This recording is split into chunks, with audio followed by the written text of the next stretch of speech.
بسم اللہ الرحمن الرحیم نحمدہ و نصلی علی رسولہ الکریم۔ انجینئر علی مرزا سے جو ہمارے اختلافات ہیں، علماء کے اختلافات ہیں، وہ ساری دنیا کو معلوم ہیں۔ جناب انجینئر علی مرزا کے نظریات سے ہم متفق نہیں ہیں، میں جہلم بھی گیا اسی سلسلے میں، لیکن جب تک دلائل کا جواب دلائل سے چل رہا تھا معاملہ ٹھیک تھا۔ اب ایک فتویٰ آیا ہے سامنے جو بڑا پھیلایا جا رہا ہے، ایک مولانا صاحب کی طرف سے فتویٰ دیا گیا کہ جی انجینئر صاحب کا قتل جائز ہے۔ میں اس اپنی دینی ذمہ داری سمجھتا ہوں کہ ہم اس فتوے سے بالکل متفق نہیں ہیں، اور جتنی بھی میری بڑے علماء سے بات ہوئی ہے، جہاں تک میری رسائی تھی، جن سے میری بات چیت ہوئی ہے، وہ کوئی بھی اس فتوے سے متفق نہیں ہے۔ تو لوگ اس فتوے کو علماء کا متفقہ فیصلہ نہ سمجھیں، کیونکہ ہمارے ملک میں پہلے قتل و غارت بہت ہوئی ہے۔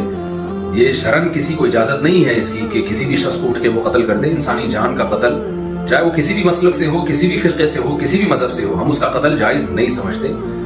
پاکستان میں قانون بنا ہوا ہے کہ کوئی بھی صحابہ کرام کی بے ادبی کرتا ہے یا گستاخی کرتا ہے تو قانون بنا ہوا ہے۔ تو یہ سپریم کورٹ کا کام ہے، ہائی کورٹ کا کام ہے، جج کا کام ہے کہ وہ یہ فیصلہ کرے کہ کون گستاخ ہے اور کون گستاخ نہیں ہے، اور اس بیس پہ جو بھی پاکستان کا لا ہے، قانون ہے، وہ نافذ ہونا چاہیے۔ لیکن یہ جو ایک فتویٰ دیا گیا ہے کہ جی اٹھ کے قتل کر دیا جائے، یہ بالکل ٹھیک نہیں ہے۔ میرے بیسیوں اختلافات ہیں انجینئر علی مرزا سے، میرے کیا اہل سنت والجماعت کے علماء انجینئر علی مرزا کے عقائد کو درست نہیں سمجھتے، لیکن قتل و غارت کے فتوے دینا، انسانی جان غیر محفوظ ہو جائے ہمارے ملک میں، یہ بالکل جائز نہیں ہے۔ ہم اس کی پرزور مذمت کرتے ہیں اور اس کو علماء کا فتویٰ نہ سمجھا جائے۔ ایسا نہ ہو کل کوئی سرفرا اٹھے اور کسی انسان کو قتل کر دے گستاخی کی بیس پہ، بے ادبی کی بیس پہ، تو یہ بالکل غلط ہے۔ ہم اس کی بھرپور طریقے سے مذمت کرتے ہیں، اور علماء بھی، جہاں تک میری رسائی علماء سے ہوئی ہے، وہ بھی اس عمل کو جائز نہیں سمجھتے۔ تو ملک میں امن کی کوشش کریں اور دلائل کی دنیا میں رہ کے ہی بات کی جائے گی، اس سے آگے بڑھنے کی کوشش نہ کریں، قانون اپنے ہاتھ میں لینے کی قطعاً کوشش نہ کریں۔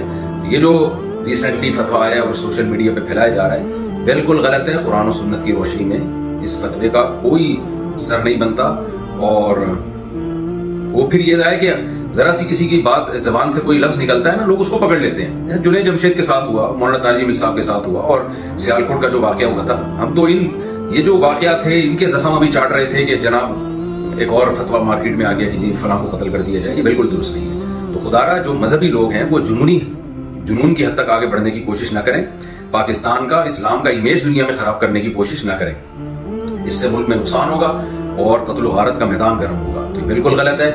لہذا میں ابھی نیچے آیا ہوں گھر سے اتر کے صرف اس کلپ کو ریکارڈ کروانے کے لیے، کیونکہ مجھے نہیں معلوم تھا کہ اس طرح کا سوشل میڈیا پہ کوئی فتویٰ پھیلایا جا رہا ہے۔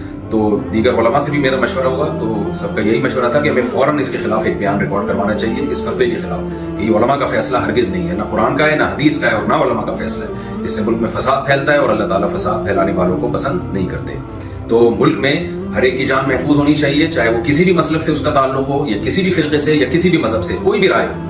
دلائل کی دنیا میں آپ ضرور ڈیبیٹ کریں، دلائل کی دنیا میں آپ ضرور ایک دوسرے کو چیلنج دیں، اور اگر آپ سمجھتے ہیں کہ کسی نے کوئی کام ایسا کیا ہے جو آئین کے خلاف ہے، اسلام کے خلاف ہے، تو لا کے ذریعے اس میں پنشمنٹ کی کوشش کی جائے، قانون کا سہارا لیا جائے۔ جج فیصلہ کرے گا کہ کیا سزا بنتی ہے یا نہیں بنتی۔ اللہ تعالیٰ ہمارے ملک کو ہر قسم کی اندرونی اور بیرونی سازشوں سے پاک فرمائے، اور اس شر سے اللہ تعالیٰ ہمارے کنٹری کو محفوظ فرمائے، اور عالم اسلام میں محبت اور اتحاد پیدا فرمائے، اور ہماری سب کی جانوں کو اللہ تعالیٰ محفوظ فرمائے، اور یہ جو مذہبی شدت پسندی ہے، اس شدت پسندی سے اللہ تعالیٰ ہم سب کی حفاظت فرمائے۔